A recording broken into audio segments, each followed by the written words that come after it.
नमस्कार बच्चों, बीसीए वाले के चैनल पर आपका स्वागत है।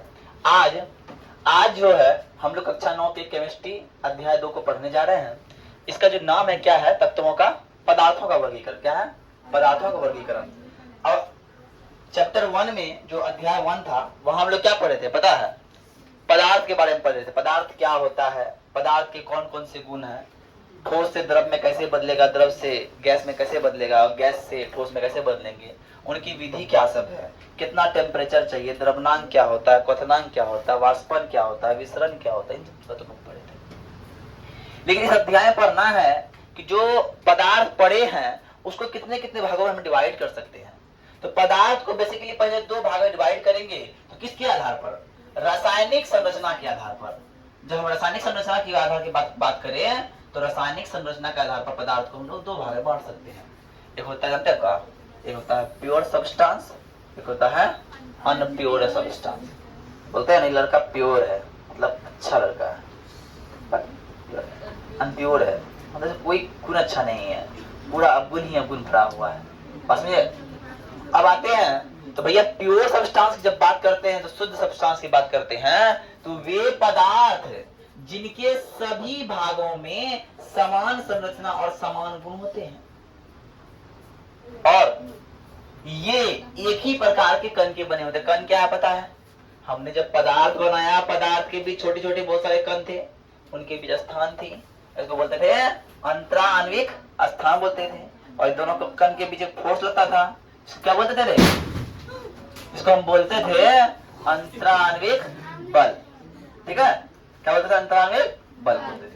तो लेकिन यहाँ क्या बोलना है कि पदार्थ बने कितने प्रकार कण से? एक प्रकार के कण से। मतलब अगर एक ही प्रकार के कण के बने हुए हैं पदार्थ, वे पदार्थ क्या कहलाएंगे?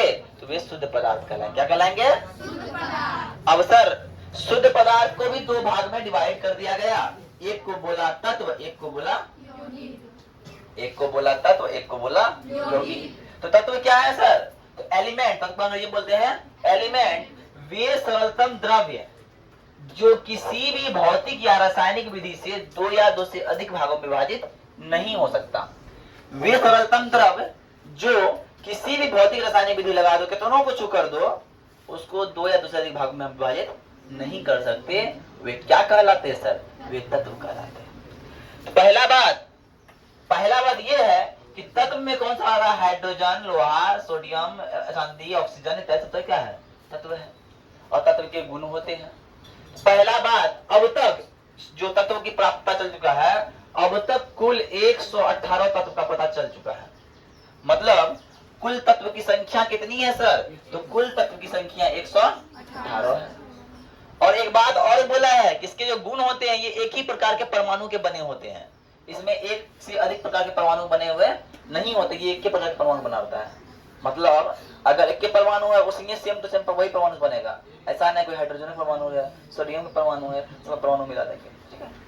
अब ये भिन्न भिन्न तत्वों के विशिष्ट गुण होते हैं। मतलब हाइड्रोजन का अलग गुण है, ऑक्सीजन का अलग गुण है ना, सोना का अलग गुण है, चांदी का अलग गुण है, लोहा का अलग गुण है। अगर सबका गुण क्यों रहता तो सोना के दाम में लोहा नहीं बेचते हैं, लोहा के दाम में सोना नहीं खरीद लेते हैं। अरे खरीदते कि नहीं? अब क्या हुआ बताते हैं। अब एक बार क्या हुआ, सौरभ गया सोना खरीदने के लिए। ठीक है, किसके लिए गया पता नहीं, कौन होगा, दोस्त था, महिला मित्र, ठीक है, उसके लिए गया सोना खरीदने के लिए। अब वो सोचा कि उसको खुश करना है, तो सोना तो पैसा तो है नहीं, कमाते हैं नहीं, एक काम करते हैं लोहा खरीद लेते हैं। ये लोहा नहीं खरीदा, ये खरीदा पीतल। क्या खरीदा? पीतल। अब पीतल पे सोना का पानी चढ़ा कर दे दिया, देखो प्रिय हम तुम्हारे लिए सोना का गिफ्ट लाए हैं। ठग लिया क्या रे? ठग लिया ना? पर ऐसा नहीं किया, ये एक काल्पनिक कहानी है। ठीक है, तुम लोग पे विश्वास मत करना। तो तत्व कितने हैं भैया? तत्व है 118। और तत्व जो 118 हैं तो तत्व मतलब होता है तत्व के सभी जितने भी तत्व हैं वो कितने प्रकार के? एक ही प्रकार के परमाणु के बने होते हैं और प्रत्येक तत्व के अलग अलग गुण होते हैं। एल्युमिनियम का अलग गुण, पित्तल का अलग गुण और उसके बाद सोना का अलग गुण होता है। समझे रहे? और अब जब बोला तत्व के बारे में बोला तो 118 है, लेकिन प्रकृति में मात्र 94 तत्व पाया जाता है। प्रकृति में 94 तत्व पाया जाता है और ये 24 तत्व जो है संश्लेषित किया हुआ है। संश्लेषित मतलब हमको प्राप्त करना पड़ता है, कहीं ना कहीं से प्राप्त करना पड़ता है। और आते हैं तो भैया जब तत्व की बात करें तो तत्व को भी हम लोग 3 भाग में बांट देते हैं। कितने भाग में? 3 भाग में। तो भैया तत्व जो है ना, तत्व को अंग्रेजी में बोलते हैं मेटल। क्या बोलते हैं? अच्छा, सौरभ जो खरीदने गया वो क्या था? मेटल था, नॉन मेटल था?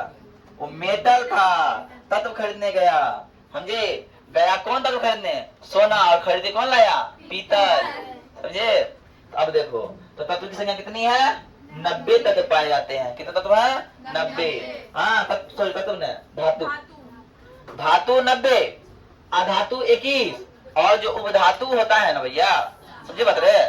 उपधातु जो होता है वो सिर्फ 7 होता है। कितना होता है? 7। अब कोई पूछ दे तुमको, अब मान लो तुम लोग सब्जी खरीदने के लिए बाजार गए, फॉर एग्जाम्पल मान लो चले गए, मम्मी बोली कि जा बेटी सब्जी खरीद लेना। जो सब्जी खरीदने नहीं गया, तुम झुमका खरीदने की दुकान पे गया, लड़की लोग। अब हम वहां पे हम भी रुमाल खरीद रहे थे, बेल्ट खरीद रहे थे, पकड़ा गई तुम लोग। अब बताओ तब तुमको पढ़ाए हैं तो हम पूछेंगे, क्या पूछेंगे? कौन सी लेके आती? आल्पिन लेके पूछेंगे। कैसे पूछेंगे? आल्पिन लेके। बोलेंगे देखो ये आल्पिन है। अब पर तुम सवाल बताओ। सवाल ये बताओ कि तत्व में धातु कितने होते हैं, अधातु कितने होते हैं, उपधातु कितने होते हैं? श्वेता मिल गई। श्वेता बोलते तत्व तो सब पता है, तत्व में पता है कि धातु जो है 90 होता है, अधातु जो है वो 20 होता है। जैसे गलती बोला तुरंत भूखी देती है, ठीक है? तब बोल से समझाया 20 नहीं होता, वो कितना होता है? 21 होता है। फिर बोले उपधातु बताओ तो। सर बोले तो सर 90 21 इतना हो गया तो 8 बताते हो जाना, तो 7 होता सर। तुरंत बता दिए जोड़ के, सही बात ना? एक बार भगने कमाल देखा ना। इसी तरह बता रहे हैं धातु, अधातु और उपधातु भूलना नहीं है। कितने धातु होते हैं? कितने तत्व हैं? 118। धातु 90, अधातु 21, उपधातु 7। आए बात समझ में? बोलेगा यस या नो? नहीं। चलो ठीक है।